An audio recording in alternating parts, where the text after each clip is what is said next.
Assalamualaikum warahmatullahi wabarakatuh. Sahabat-sahabat sekalian, para pemirsa, saya mendapatkan banyak pertanyaan baik dari jalur media sosial maupun jalur pertanyaan terkait dengan polemik zakat fitrah ketika di ujung Ramadan ini kepada guru ngaji atau imam-imam musola atau langgar yang ada di kampung-kampung, di desa-desa, di pelosok, bahkan mungkin juga di kota ya. Nah, selama ini itu sudah menjadi adat, ya, sudah menjadi adat atau sudah menjadi kebiasaan, sehingga apa? Sehingga masyarakat ketika mendapatkan hal-hal baru kemudian berpikir, tapi karena tidak adanya media untuk diskusi, banyak sebagian dari mereka yang merasa bingung ketika dinyatakan bahwa guru ngaji itu tidak masuk ke dalam 8 asnaf sebagaimana ketentuan dari Al-Quran surat At-Taubah ayat 60, yaitu zakat diperuntukkan bagi fakir, miskin, mu'alaf, riqab, ghorim, fisabilillah, ibnu sabil. Dan selama ini munculnya beberapa pendapat-pendapat yang saling silang di media sosial yang menyatakan bahwa guru ngaji itu merupakan suatu profesi, jadi bukan suatu kondisi, karena selama ini yang disebutkan di dalam surat At-Taubah ayat 60, fakir, miskin, amil, mu'alaf, itu merupakan suatu kondisi yang kadang kondisi itu juga menjadi sebuah profesi. Contoh amil gitu ya, Rikob itu kan kondisi, kemudian ghorim itu suatu kondisi. Nah, fisabilillah ini juga kondisi orang yang berjuang di jalan Allah. Selama ini memang para ulama di dalam turos itu menyatakan bahwa sabilillah ini adalah mereka yang berperang di jalan Allah. Tetapi kemudian pernyataannya ketika masyarakat yang merasa hutang budi kepada guru ngaji, imam musola, imam masjid di desa-desa yang mereka mengisi waktu mereka untuk mempertahankan sholat 5 waktu, ngimami, maksudnya azan, qomat, ngimami, ini benar-benar tidak mendapatkan sesuatu apapun dari kotak amal, karena selama ini mereka menganggap itu sebagai sebuah kerja sosial, bahkan kerja religius, sehingga apa? Sehingga banyak dari kalangan masyarakat yang enggan untuk menerima bayaran, maksudnya sebagian imam ataupun para imam guru-guru ngaji merasa enggan menerima dari kotak amal tersebut, sehingga toh sekali setahun sekali selama ini biasanya mereka itu diberikan zakat fitrah. Lantas bagaimana hukumnya? Nah, di dalam tradisi Syafi'iyah, karena kebanyakan masyarakat Indonesia ini adalah bermadzhab Syafi'i, bermetodologi beragama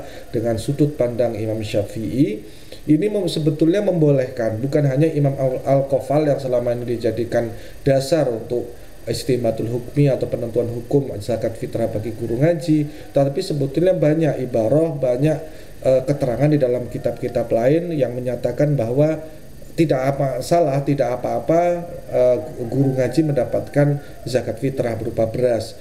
Dan sebagian, misalnya Al-Imam An-Nawawi dalam Al-Majmu' Syarah Muhadzab itu disebutkan, inna man kana munqati'an li ta'allumil ilmi wa ta'limihi fa huwa min sabilillah wa yajuzu lahu akhdhuz zakati.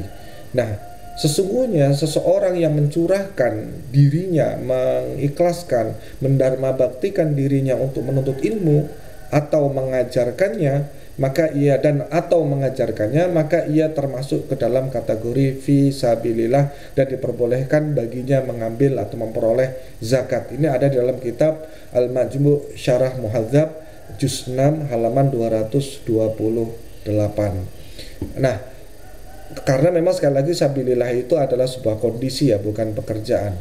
Kemudian yang kedua, Al-Imam Ibnu Hajar Al-Haytami dalam Tuhfatul Muhtaj juga memberikan argumentasinya, memberikan fatwanya. Wa yadkhulu fi sabilillahi talibul ilmi asy-syar'i idza kana munqati'an lahu wa mustaghilan bihi. Termasuk dalam kategori fisabilillah adalah para penuntut ilmu syar'i, santri kalau hari ini, apabila mereka mencurahkan waktunya untuk menuntut ilmu dan sibuk dengannya. Dalam kitab Tuhfatul Muhtaj juz 7 halaman 172. Nah, Ada juga pendapat dari Imam Ar-Ramli dalam Nihayatul Muhtaj, disebutkan wa yadkhulu fi sabilillahi may yatafarrahu lita'allumi wa ta'limi minal ulumi syar'iyyati ma'adamil qudrati ala takassubi. Termasuk dalam kategori fisabilillah adalah orang-orang yang mencurahkan waktunya untuk belajar dan mengajarkan ilmu syar'i dengan syarat tidak mampu mencari nafkah.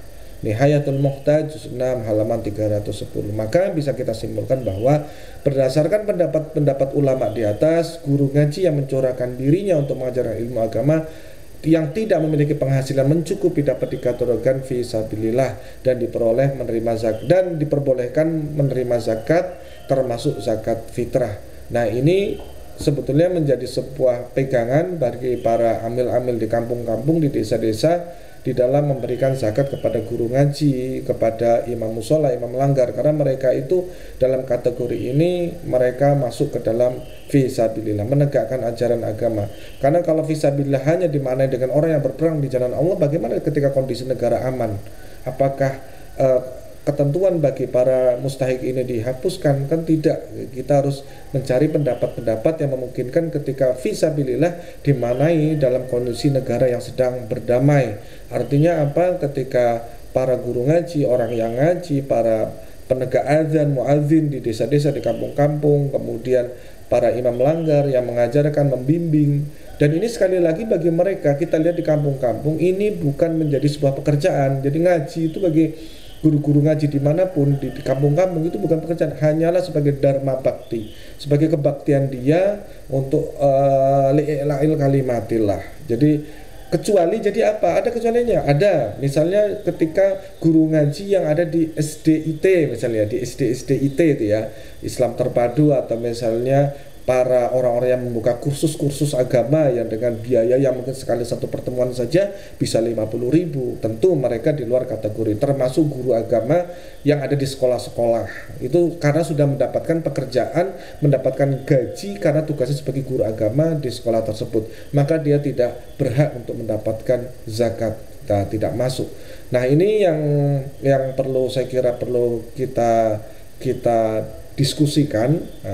Karena sejauh yang saya perhatikan banyak sekali konten-konten yang membingungkan masyarakat di luar sana terkait dengan pentasarufan zakat. Karena kalau misalnya tidak hati-hati, tidak berdasarkan kitab, tidak berdasarkan ketentuan para ulama, maka nanti akan menimbulkan kontroversi, akan menimbulkan kebingungan. Bahkan bukannya tidak mungkin, meskipun sudah berhak atas zakat, terkadang guru-guru ngaji ini juga tidak mengambil haknya. Sekali lagi, zakat itu adalah kewajiban bagi yang mentasarufkan zakat fitrah, tetapi itu menjadi hak bagi orang yang menerima.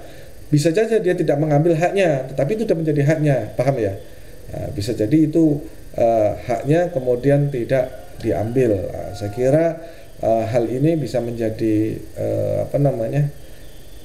insight kita, menjadi masukan bagi teman-teman sekalian yang ada di luar sana tentang bagaimana hukum memberi zakat kepada guru ngaji, memberi zakat kepada orang-orang yang menjadi penggerak keagamaan yang ada di kampung-kampung, di desa-desa, di dusun-dusun, yang semoga ini bisa mendapatkan mendapatkan tanggapan atau mendapatkan keyakinan bagi teman-teman semua, khususnya bagi amil sekalian.